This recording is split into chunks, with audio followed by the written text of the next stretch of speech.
Hello everyone, and thank you for joining us for today's webinar on OpenAPI 3.0. Today's session, OpenAPI 3.0 and what it means for the future of Swagger, will provide an introduction to the new OpenAPI 3.0 specification and provide some insight on some exciting new developments of the Swagger tooling as well as the SwaggerHub platform. Today we're going to be providing an overview of the new spec and also hopefully providing you some clarity around what's evolving in the spec and how you can use the Swagger tooling to implement the spec for your APIs. Today I'm joined with Ron and Ole. They're both big parts of the OpenAPI Initiative and have been helping drive the new development of the specification. Ron and Ole are heavily involved in both the API development here at SwaggerHub as well as the Swagger open source tooling. And they're going to be providing an overview of what's new with the spec as well as what's coming next with the Swagger tools. I also wanted to let you know that today's webinar is presented by SmartBear Software. I know there's a lot on the slide here, but here at SmartBear we do a lot with APIs. We support the whole API lifecycle across all of our different tooling. On the open source side we have the Swagger tooling as well as SOAP UI for your testing. As well as commercial offering like SwaggerHub or the Ready API platform, which really build off all the work that's been done in the open source tooling to provide high quality tools for working across the API lifecycle with integrations with some of the other tools that your team already trusts to build and deploy great APIs. And a quick overview of today's agenda. We're going to start off by talking about the OpenAPI Initiative. You've probably heard a lot about Swagger, OAI, OAS, so we'll be talking and clarifying the initiative and some of the work that's being done there. We'll talk about OAS 3.0 and how what was once known as the Swagger specification is now OAS 3.0 has really become the standard for defining RESTful APIs. We'll be talking about what's new and covering what's new in the spec. And we'll also be talking about how you can apply the specification for your API development across the API lifecycle. Finally, we'll be providing some insight in some of the Swagger tooling as well as SwaggerHub, and actually showing a live demo of some of the new developments within the Swagger tooling and previewing what you can expect coming next from the world of Swagger. So at this time, I'm going to pass off to Ole, providing an overview of the OpenAPI Initiative. Thrilled to be here, as always, to talk about Swagger and OAS.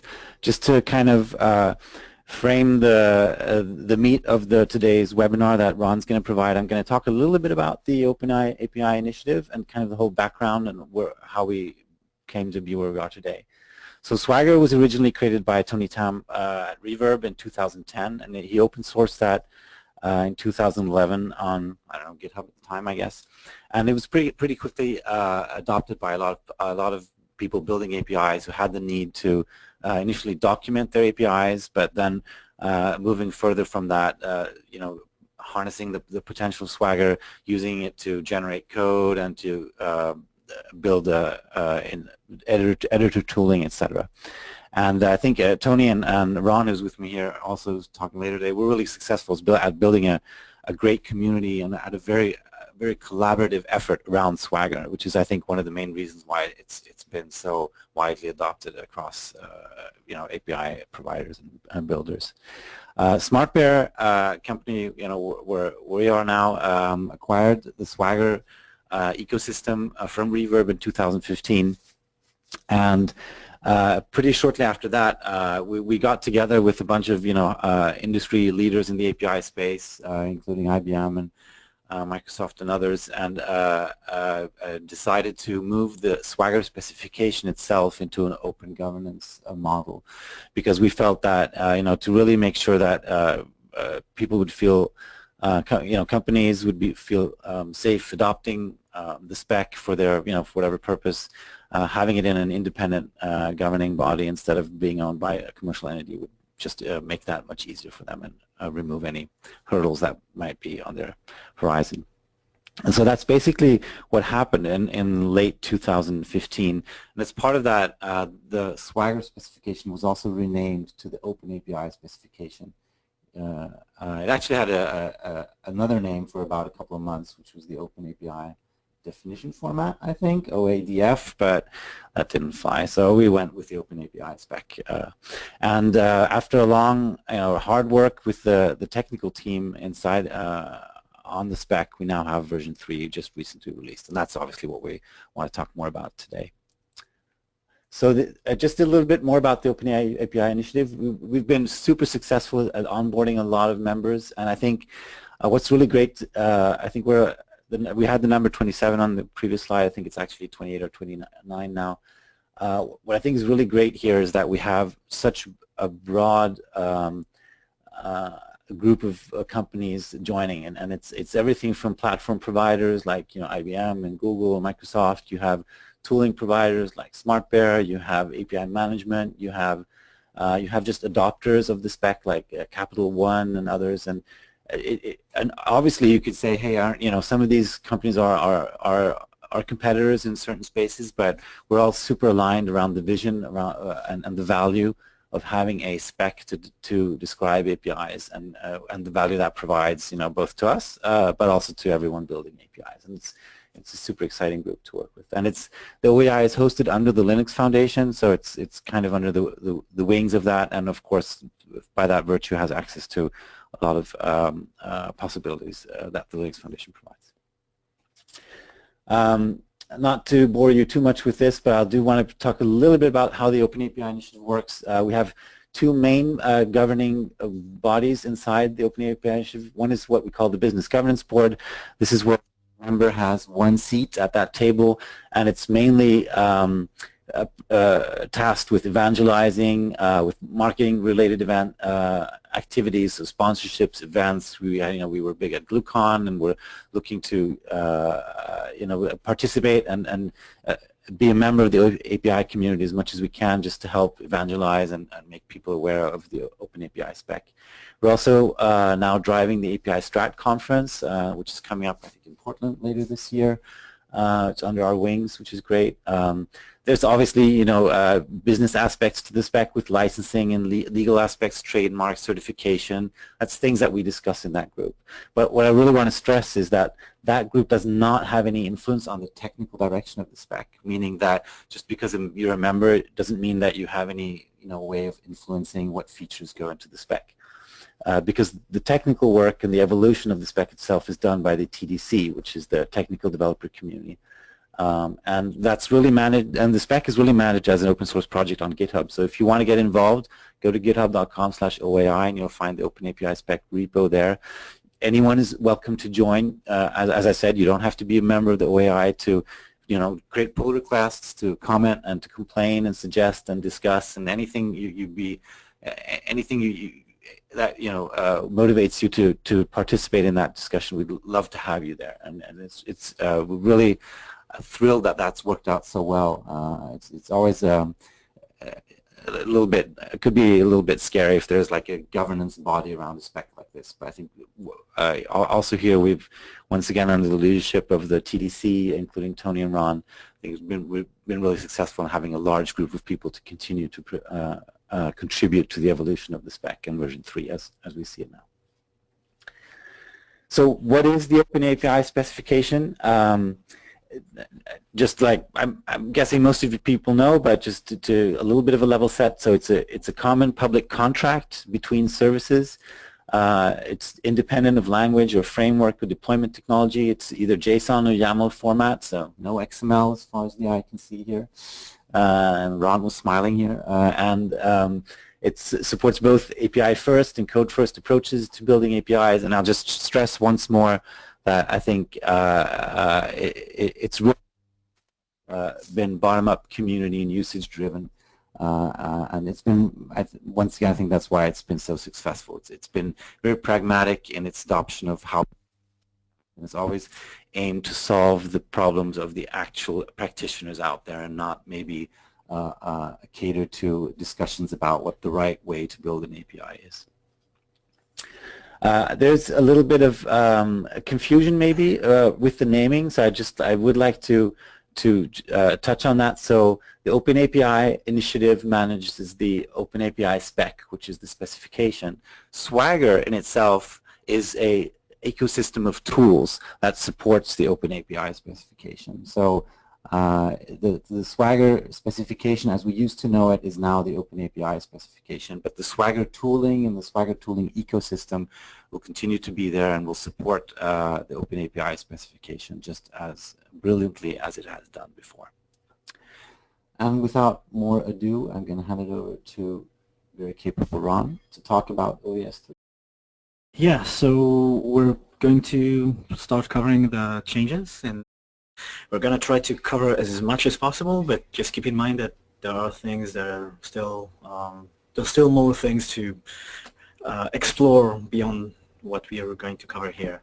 So just in general, when we started working on OES 3, we tried to set ourselves a set of guidelines in terms of how to decide what actually gets in and what doesn't.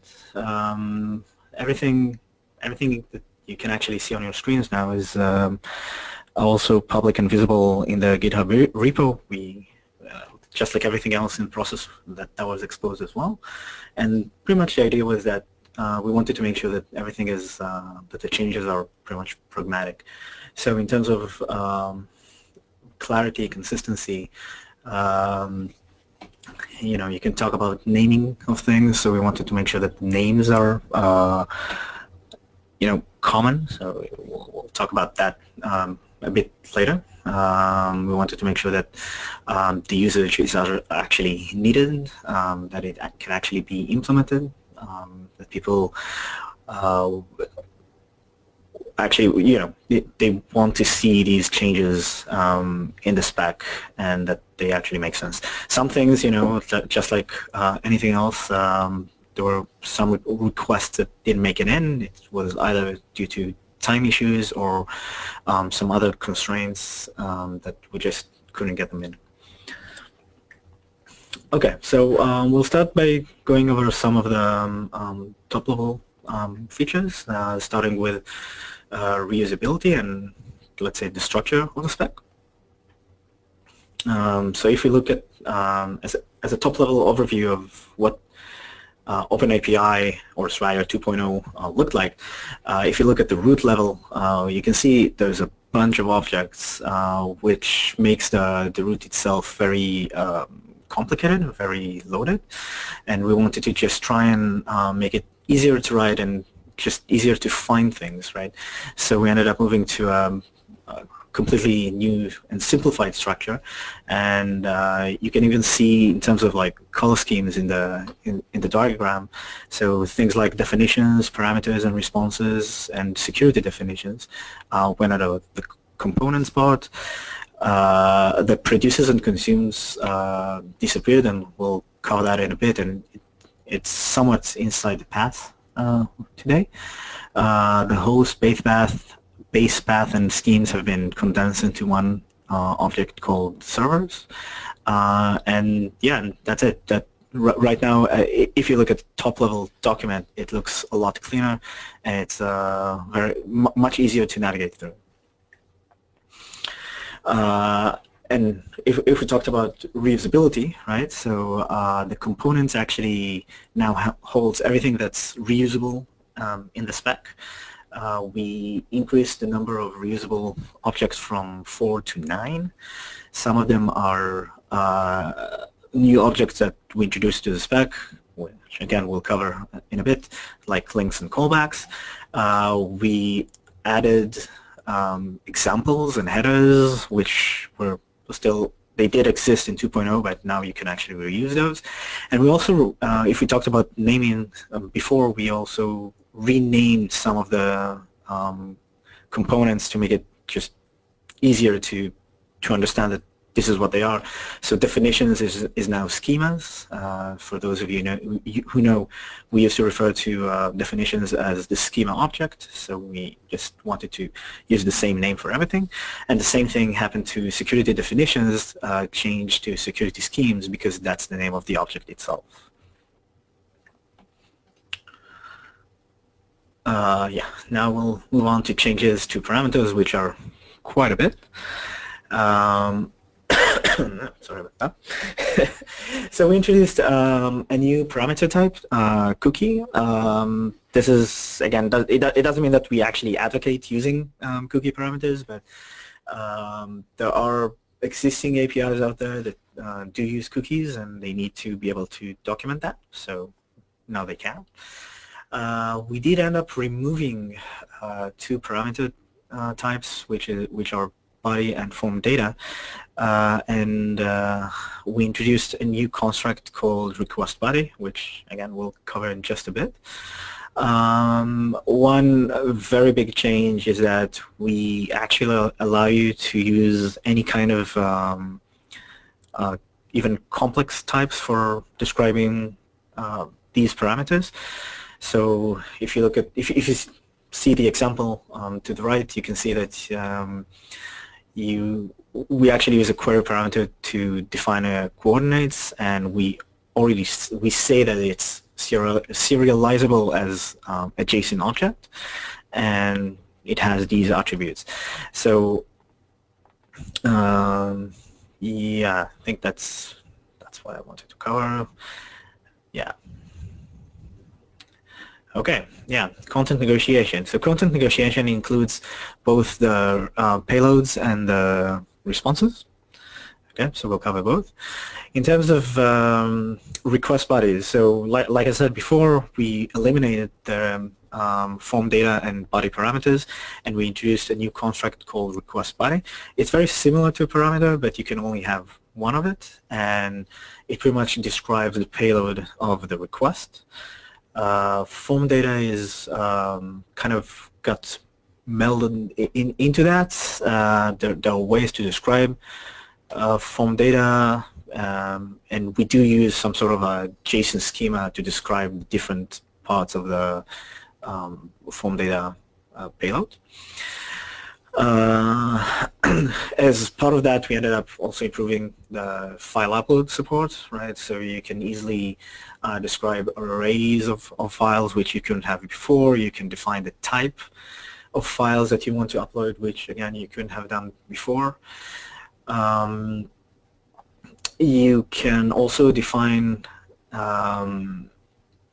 because we ended up eliminating the consumes in this, using this, and now you can define multiple media types, and for each media type a different schema, or and different examples. Okay, so it does allow you to describe your API a lot more accurately, especially if you use well, sometimes people use versioning in the media type, right? So you can define different versions for different schema for different versions, or if you want to the structure of, I don't know, JSON and XML are completely different, then you can specify that, which you couldn't have done before. So there's no longer consumes. You explicitly have to specify which media type you end up using, and you can of course use wildcards to specify a range. The same thing actually applies to responses. Okay, so in the same way we eliminated the producers, and in responses you can also specify the different media types, different examples. And one other thing that we added to responses is that if up until now you could have specified specific response codes, now you can define ranges. Now the ranges are still, you know, everything that falls under 300 or everything that falls under 400, but it's still useful, especially if you want to specify something more generic. Okay, callbacks.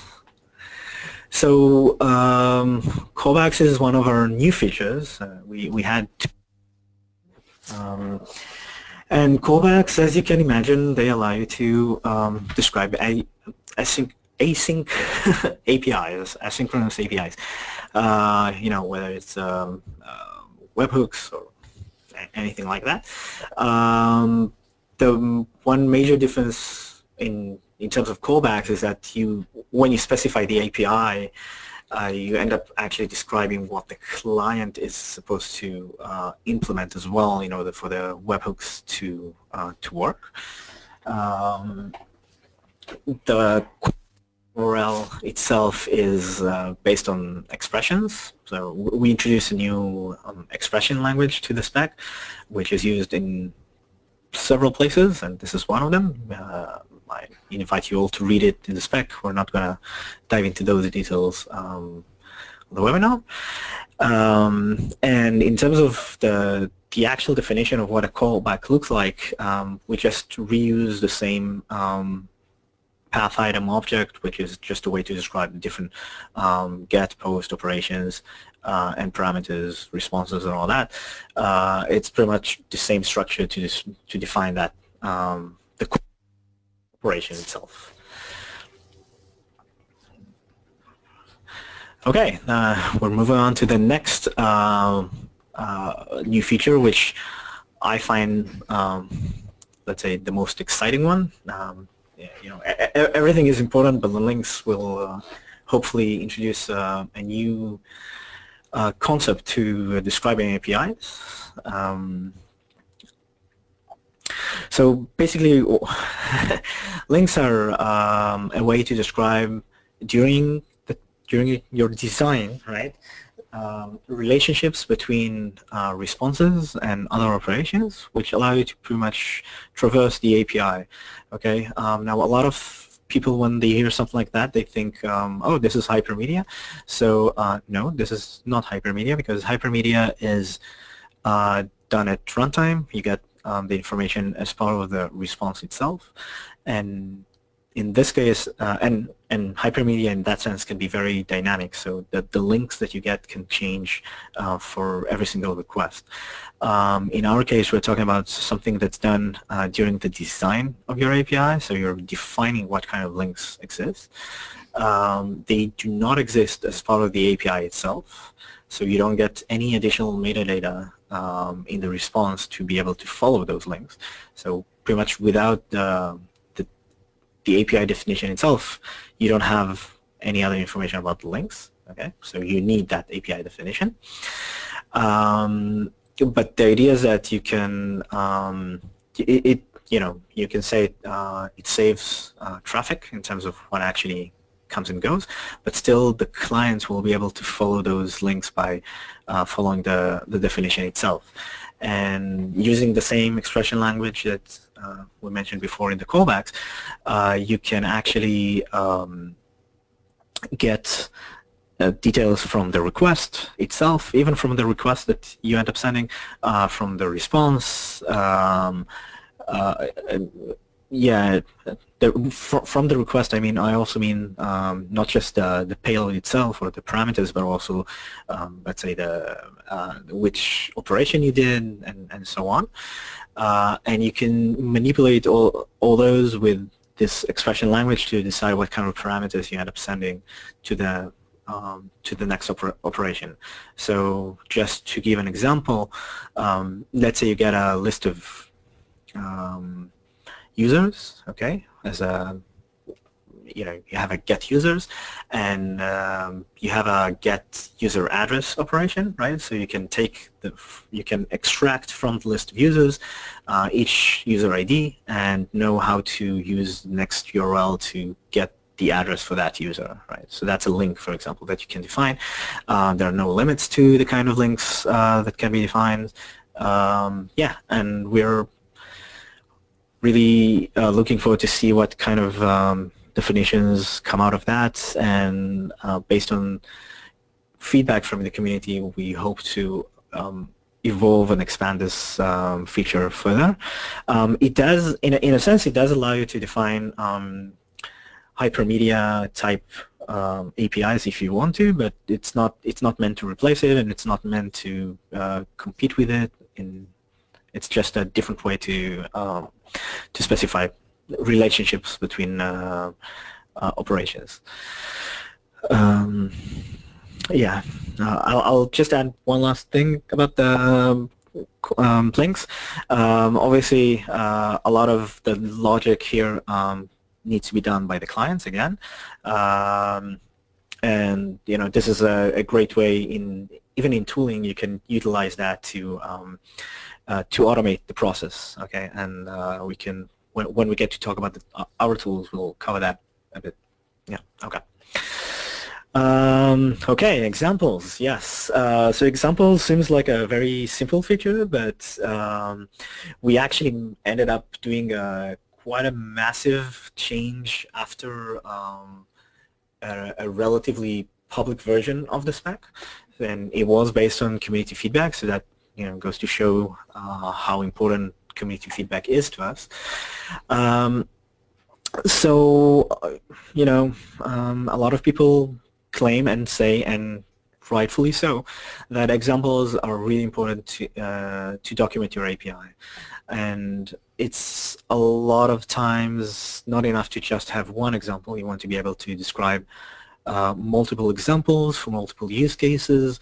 So we ended up actually giving you that option. So you can have an array for each media type that we mentioned before. You can have an array of examples. You can have them as named examples. So if you want to have like a minimal example and an expanded one, or different use cases, you can do that. You can attach a description to every one of the examples. And one additional thing is we added is, so instead of just embedding the value itself as part of the example, that works well maybe if it's a JSON or maybe XML, YAML, things that are more textual. But let's say you want to provide an image as an example, right? So you can actually reference an external example and use that for your needs. So the examples are extremely more flexible now, and they do support reusability. And these kind of examples do exist in request bodies and responses.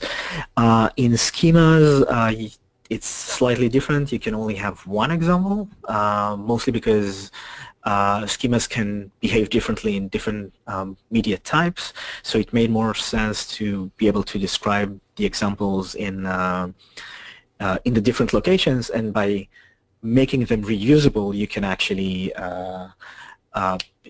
there's no concern about having to repeat the same example over and over again in multiple locations. The last big feature that we're going to cover is security definitions.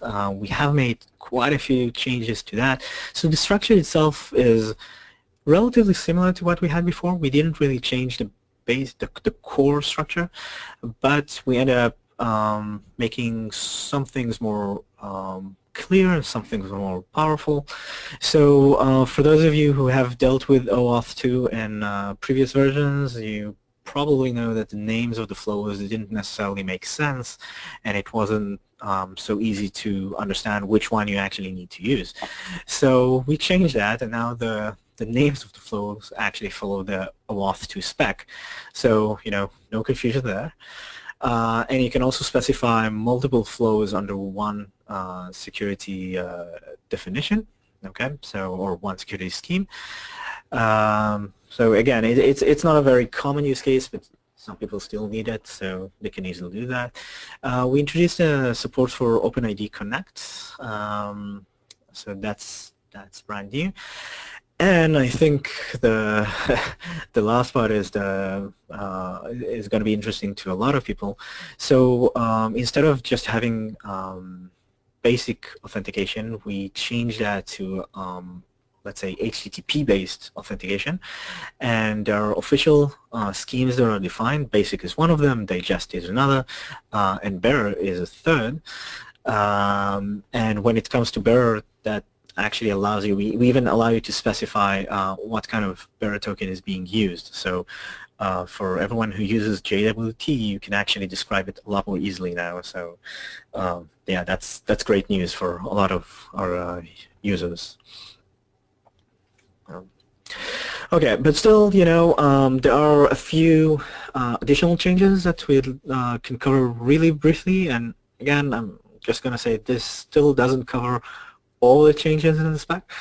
So now, you probably know that before in the previous version we supported GFM or GitHub flavored Markdown in descriptions. We changed that to ConeMark, which is now becoming an official standard for Markdown, including GitHub are moving to that, or they have moved to that. So there is that. Extended JSON schema support, it's a huge thing, but in short, we added support for any of, one of, and not. I'll also say that we still don't support null as a value, but we did introduce a new construct to say that something is nullable, so you can still specify that it can have a null value. Another important thing is something that we mentioned briefly at the beginning. We changed the whole schemes base path and host, and we introduced a new construct called server. Now server just encompasses all those things, but now you can define multiple servers and give each one a description, and you can actually template those servers. So if, for example, you want to have multiple servers in different geographical locations, then you can specify that the prefix of the host is templated and give a set of possible values to that. We did add support for the trace method. Again, it's not very commonly used in APIs, but for those of you who do, you can use it now. And we have decided, and that's also a change.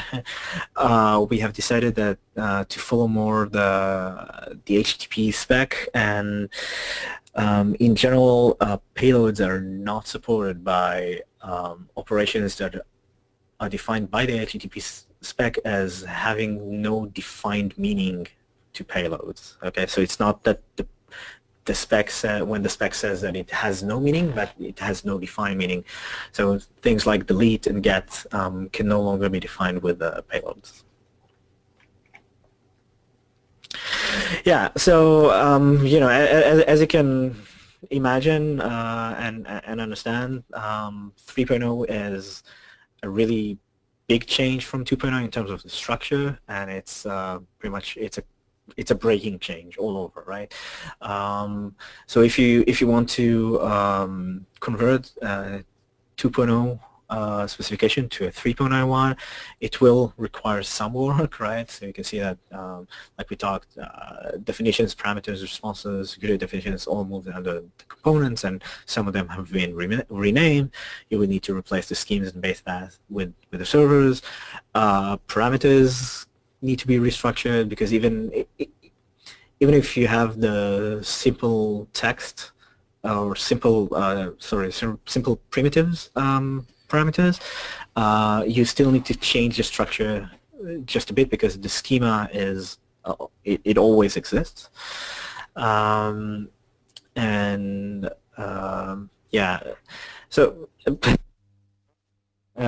let's say responses have changed quite a bit, security, as you can see, and the only thing that mostly didn't change is the schema. So if you had schemas from 2.0, you can pretty much take them as is and use them in 3.0. The only gotcha there is that if you did use the discriminator in 2.0, the structure of that did change in 3.0, so you would have to make changes to that. But beyond that, anything else is just the same.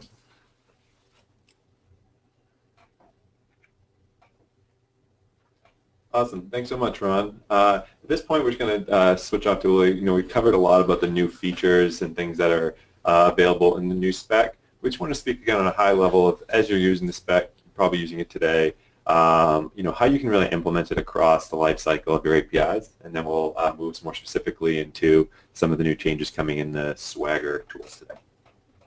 Great. Thanks, Ron. So where do I...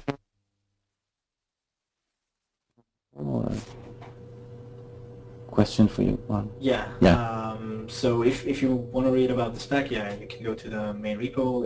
Even if you go to the openapis.org, which is our website, there's a blog where you can see quite a few blog posts covering some of these changes, and we've been a lot in the news. So if you just look, if you look, if you look for articles, they'll have even other different various aspects of the changes that you've made. Awesome, thanks.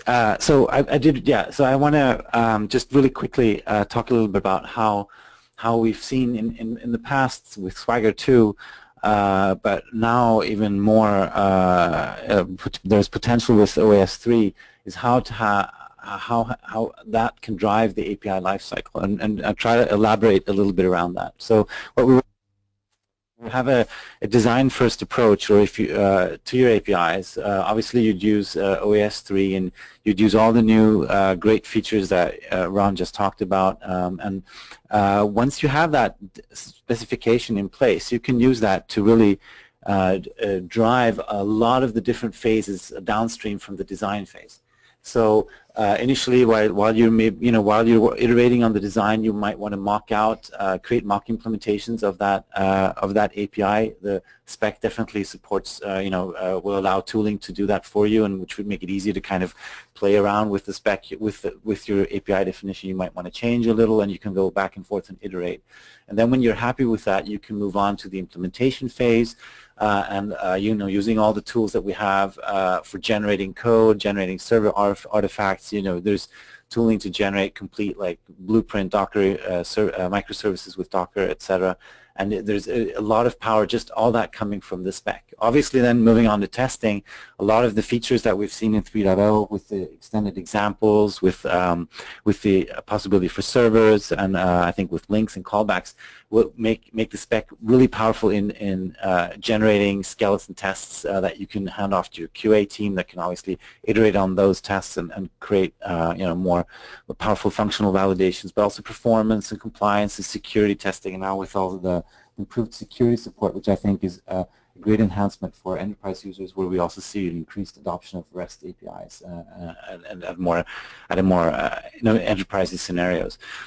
Once again, if you want to do more complete simulations of an API, what we call virtualization, all the features that are in OAS 3, or many of them, really help you provide out of the box a valuable virtualization that doesn't require too much post-processing to actually give you, something that you could use for black box testing, for example, or for just development on client development against those APIs. Obviously, the whole Swagger thing came from all the metadata that's in the spec is provided to provide nicely formatted documentation for different types of users. And then moving further down the line with deployment and runtime, and this is one of the really exciting areas where we've seen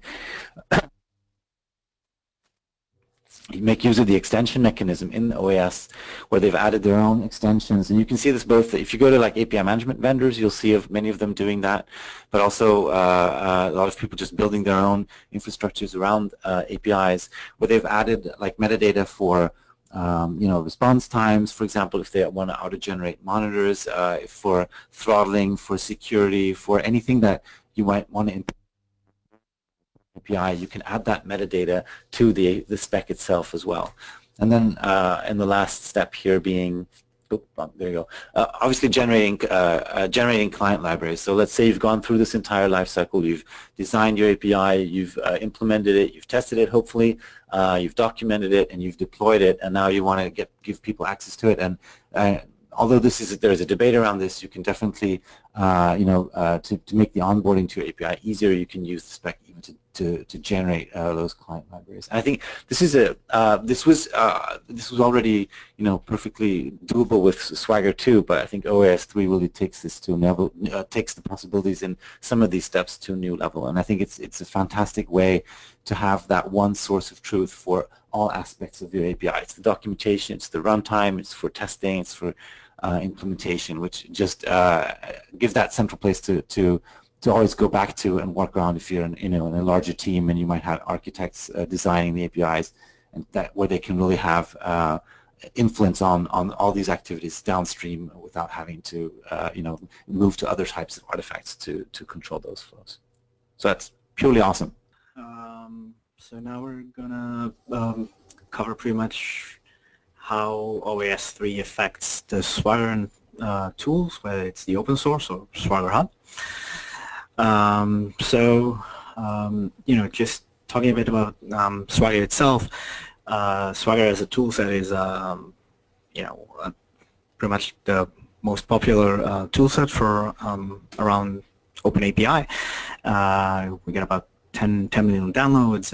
Even if you look at just two of our projects, Swagger UI and Swagger Editor, which are 2 out of about 11 projects, those alone are downloaded about once every 3 seconds, and the statistics keep getting better for us. So keep improving, so that's great.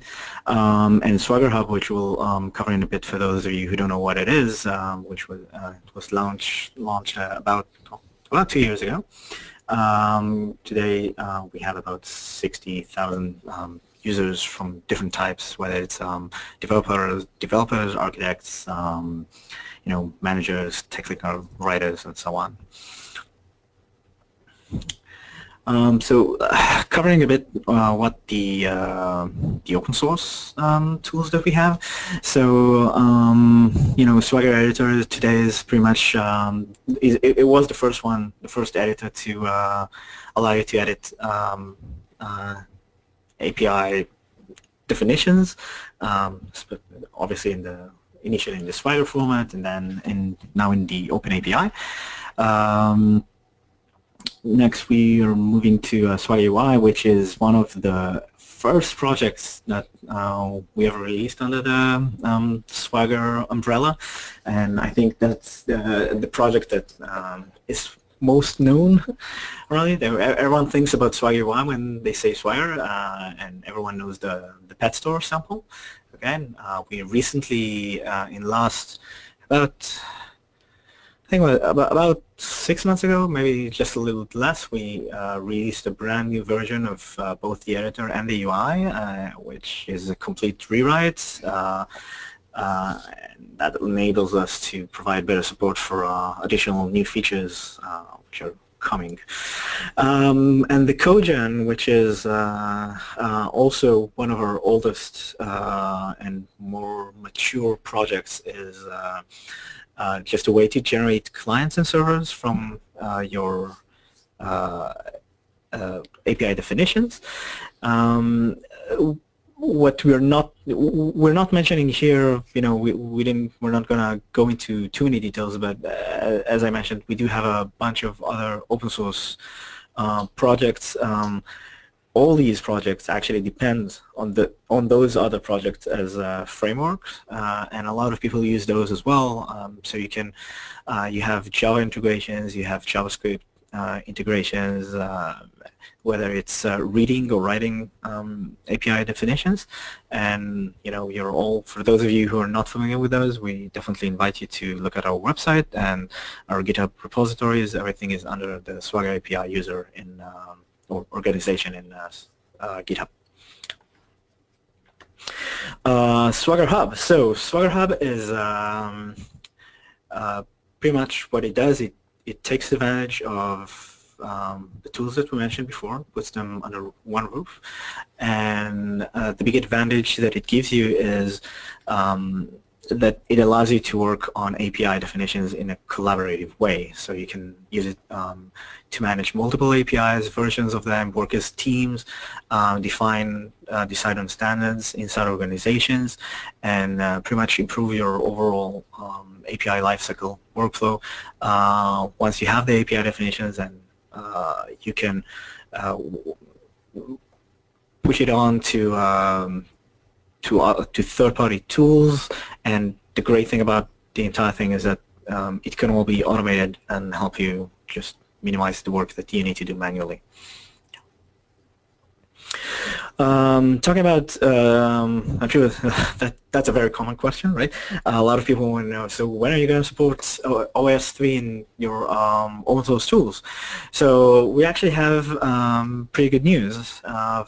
For those of you who don't really necessarily follow closely, Swagger UI and Swagger Editor are actually both support OS 3, so you can already edit and display API definitions. We do have just one limitation. The try it out functionality, the sandbox, that doesn't quite work yet, and the reason is that we need to update Swagger.js, which is one of the underlying projects that we mentioned before. We plan on doing that by the end of the month. Swagger Core and Swagger Parcel, which are two, let's say, lower level Java projects. We plan on releasing an initial version by the end of this week or next week. We are introducing a new project called Swagger Converter, which will allow you to convert between 2.0 and 3.0. So if we talked about all the breaking changes before and having to change everything manually, you don't really have to do that manually. We're going to help you out, and it's going to be a or an online service like the other services that we have. Hopefully I'll be able to demonstrate it briefly in a moment. Swagger Inflector, for those of you who are not familiar with, it's a contract first based Java implementation, which means that you can load an API definition in a Java project, and your application has to comply with the API definition, and the source of truth of what your API is the definition itself and not the code. So all these things are planned for this month. For next month, we plan on putting out support with Swagger Validator, or the Validator badge, which is the small thing that you see in the Swagger UI that tells you, yes, this is working or not working. The codegen, right? Aiming for the end of next month. Yeah, as you can manage it, it's a slightly bigger project to make changes to, but it's definitely on the plans. And SwaggerHub is our commercial tool in terms of supporting 3.0. We're aiming for about mid-September for initial support, where you'll obviously be able to edit, design, and save, collaborate, everything that you know from 2.0 on 3.0 as well. Okay.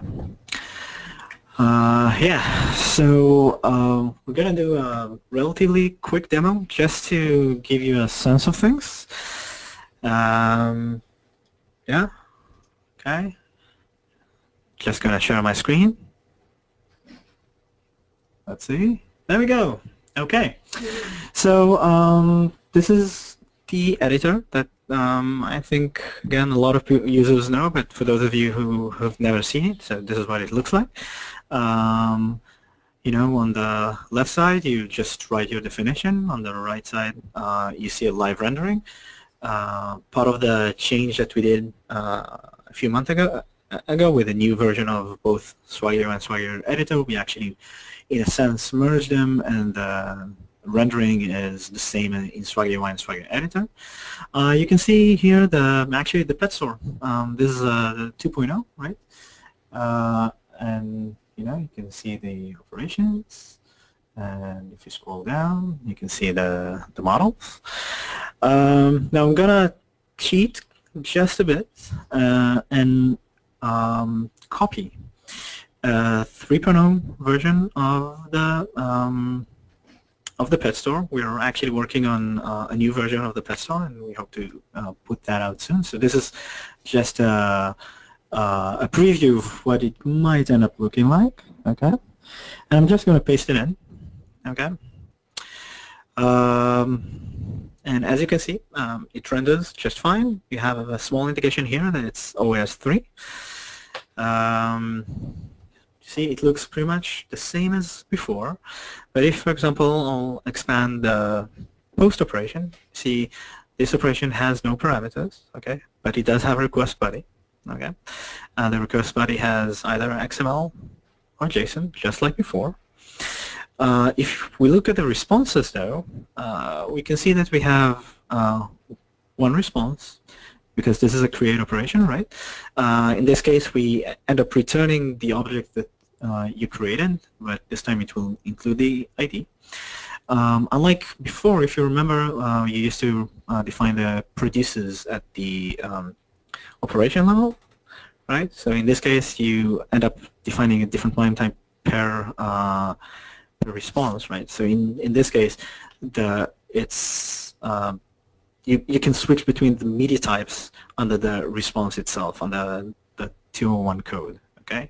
For those of you who were familiar with 2.0, normally this dropdown would appear here and affect all the responses. So this is per response now.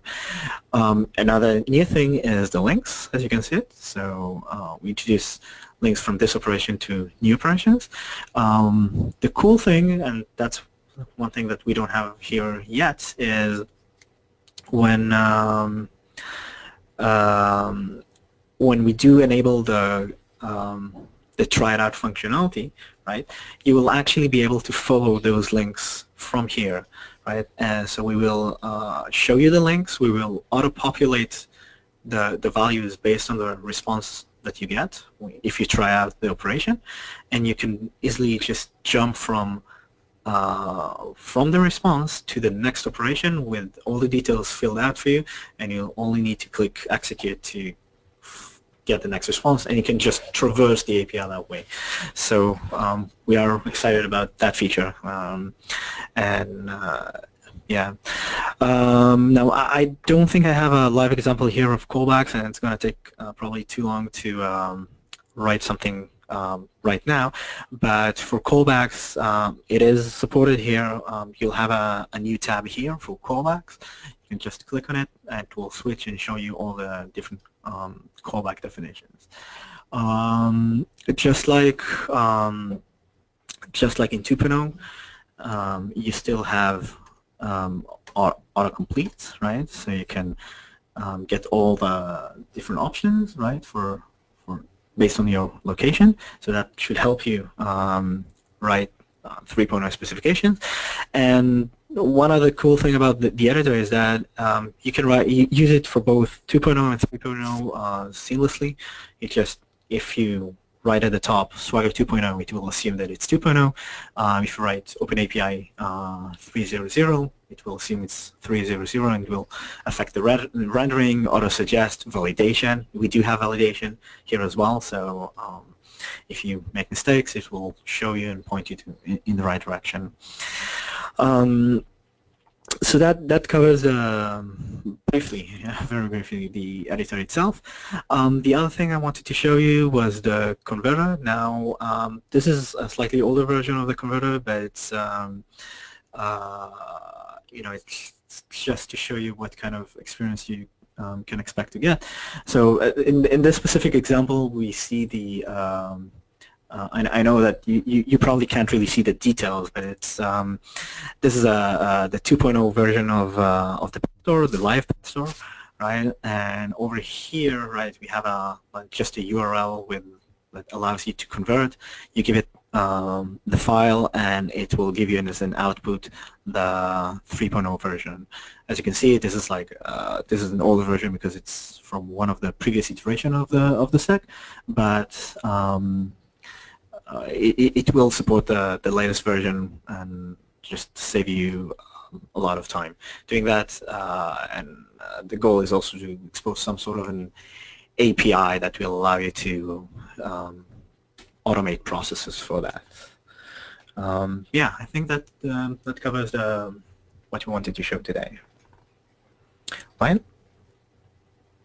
Awesome, thanks so much, and we appreciate everyone staying on the line.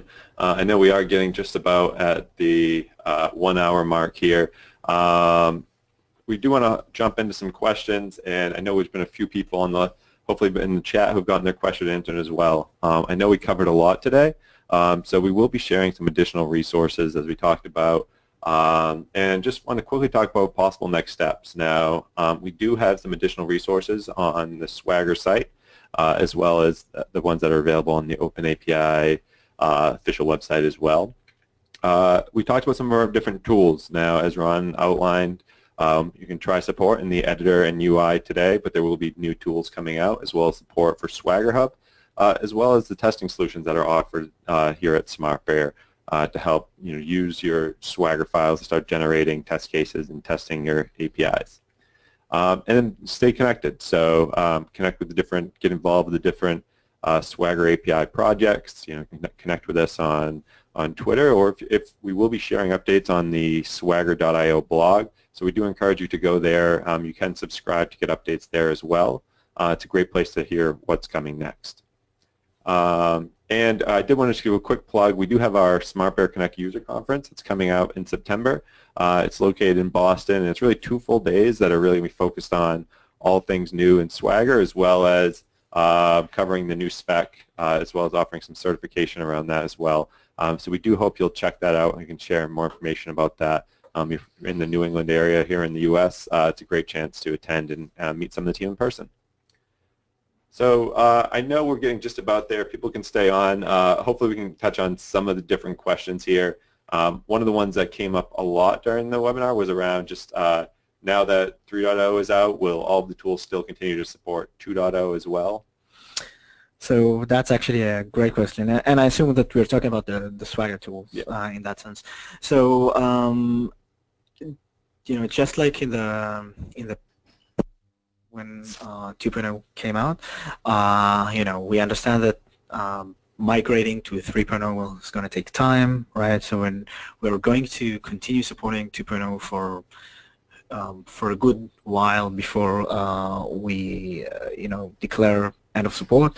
It's not going to happen quickly, so I don't see any concerns there. So you don't have to run and upgrade to 3.0. Of course, we encourage everyone to do so, but yeah, it's not going to be. It shouldn't be an issue. Awesome. Okay. I know we do have a few people here that, here at SmartBear, we promoted this webinar out to some of our folks who are using like our SOAP UI and the open source tools, as well as some of our other testing products. And I did notice there was a few questions more in a general sense on maybe how the 3.0 spec or just the OAS spec in general can be used as part of your testing, how it kind of fits in there. I know you touched on it a little bit, but maybe speak to that. Yeah, sure. So, so the tools we have, so both the open source free tools, SOAP UI, and then the commercial tooling, SOAP UI Pro, so they have great support for Swagger 2.0, basically allowing you to import Swagger definitions, and from that generating test skeletons, generating virtual mocks or virtual APIs, as we call it. You can generate load tests, and this also integrates with our monitoring platform. So you can basically import your Swagger definition. You can use it'll create that skeleton functional test for you. Once you're kind of happy with how that tests your API, you can convert it to a load test, or you can publish it as a monitor in the alert site monitoring cloud. So it ties really neatly into that whole ecosystem of testing tools that we have. When it comes to OAS 3, I think the tooling is just out the door, right? So we still need a couple of weeks to kind of add support for the tooling on our end. But I think I'm really excited about some of the features. I think especially around the examples feature, which I know a lot of people use, which I think was really helpful for generating more powerful virtualized APIs, and on the content negotiation as well. We can out of the box generate much more valid tests and validations of an API just based on the much more detailed metadata that the OAS 3 contains versus Swagger 2. So we definitely have a great position with Swagger 2, but OAS 3 is going to be another great step forward for testers as well. Yeah. Awesome, great to hear. And now that we kind of have both you guys here, it might be a good chance to ask. I know there are a couple of questions came in related to this in terms of what do you view as maybe the biggest or most impactful changes that are coming to this spec? I know we touched on a lot of them, but any specific that you think you'd call out? Oh, it's a difficult question because there have been so many changes. Like we covered it. Like, everything is a breaking change pretty much. So if let's put it this way, if I need to choose something from the old that has been improved significantly and is going to help quite a bit, it would be the content negotiation, because it allows you to describe APIs a lot more accurately than before. And if I'm looking at the new feature, so as much as callbacks is important, I am mostly excited for the links because that introduces something that's completely new, and I'm really looking forward to see how it's going to be utilized. Okay. Yeah, I'll add to that. So we didn't prepare for this question, so I'm glad to hear that Ron had the same answer that I was going to have. So I really think the content negotiation is something that is going to appeal to a lot of people just already with APIs out there, because that's something so many people do. I also think in that vein, the security enhancements are really, really important, because many people do security much more elaborately than what was possible to define in Swagger 2.0, so I think that's really cool. But I would also want to touch on the whole reusability part of the spec, which I think really empowers a more design first and reuse across APIs, and especially now with microservices, people, breaking large services into smaller pieces, but still wanting to share domain objects and parameters and everything between them. It's much more possible now than it was before. So I think those three things, and then of course the forward-looking stuff with links is awesome. But I think those other three are I think very applicable to how people build APIs today, and I think that's super exciting. Awesome. Well, we are just about at our time here. I know we did have a lot of questions that came in. I know as a team, what we're hoping to do is to host some kind of follow-up session in which we'd be able to take some of your questions and really focus the whole session on those. At this time, we're going to have to close out the webinar. We do appreciate everyone who tuned in today. We will be sharing a recording of today's session, so keep an eye out for that. And again, best of luck using the new spec to continue to develop your APIs. And thank you so much to our presenters for this great overview today. Thank you.